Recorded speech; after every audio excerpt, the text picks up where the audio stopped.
그런데 이제 박목월 같은 경우는 사실 이 시를 보면은 이건 그냥 현실 그대로 그냥 전혀 영화 감독처럼 쓰지 않고 그냥 자기 일상을 그대로 노래하고 있어요. 이건 그야말로 일상시입니다.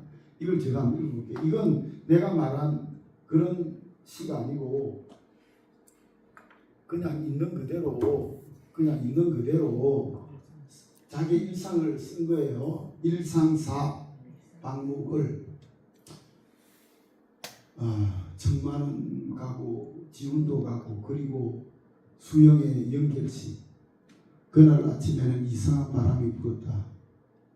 그들이 없는 서울의 거리, 청마도 지훈도 수영도 꿈에서조차 나타나지 않았다.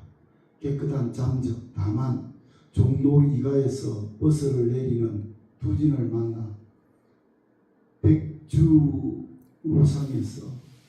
몇 마디 이야기를 나누고 어느 젊은 시인의 출판 기념회가 방거리를 남수와 거닐고 종기는 어느 날 아침에 전화가 걸려왔다. 그리고 어제 오늘은 차값이 40원 15%가 뛰었다. 자, 이건 박목월이 이제 그날 하루 있었던 일을 그냥 일기처럼 이렇게 쓴 거예요. 이건 그야말로 제목이 일상사인데 일상을 그대로 그냥 쓴 거예요. 근데 이게 이제 그러면 이렇게 쓰면 시가 사실은 안 돼요. 이게 일상을 기록하는 게 무슨 시예요? 그런데 사실은 여기 보면 박목월이라는 여기 보면 이제 청만은 청마 유치한이고요. 그 다음에 지훈은 조지훈이고요. 수영은 김수영이고요.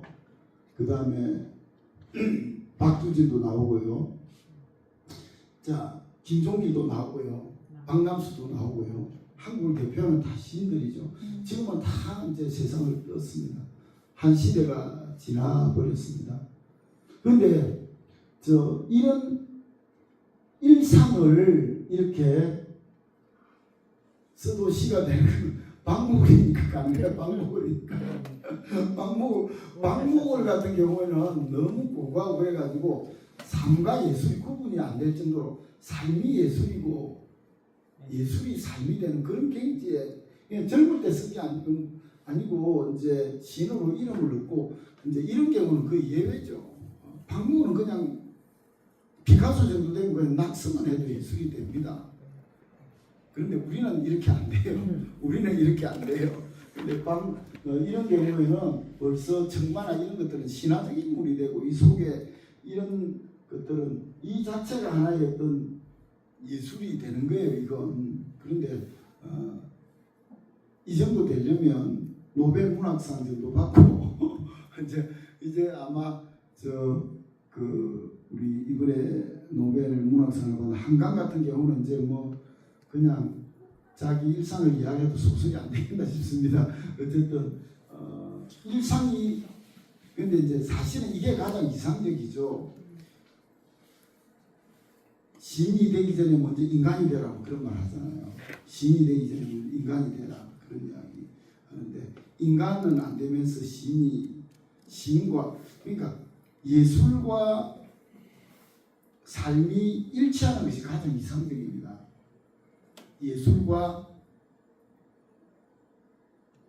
예술가로서의 삶이 바로 현실의 삶이 되는 것이 가장 이상적인데 그런 경우는 윤동주 같은 경우는 그게 거의 그렇죠. 윤동주는 삶과 예술이 거의 일치하죠. 그런데 서정주라든지 이런 분들은 예술은 위대한데 그의 어떤 일제시대 예를 들어 친일이라든지 이런 것들 삶과 예술이 굉장히 괴리가 되어 있는데 그래서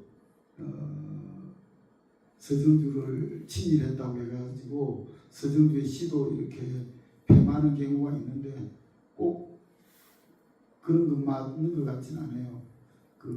누구나 다 위대한 삶을 바탕으로 예술이 되는 게 아니라 서정주도 시를 쓸 때는 영화 감독처럼 정신이 고양되고 거대한 고목이 되고 그 위에 한 마리 맹금이 되어가지고 세상을 꾸며보면서 썼지만 근데 시를 쓰지 않는 일상인 서정주는 그냥 평범한 사람이 되죠. 시를 쓸 때는 그 국가협회서라든지 이런 데는 그 정신의 고귀함이 고도로 올라가고 그래서 근데 예술과 삶이 일치해야 되지만 그러나 그렇지 못한 것이 대부분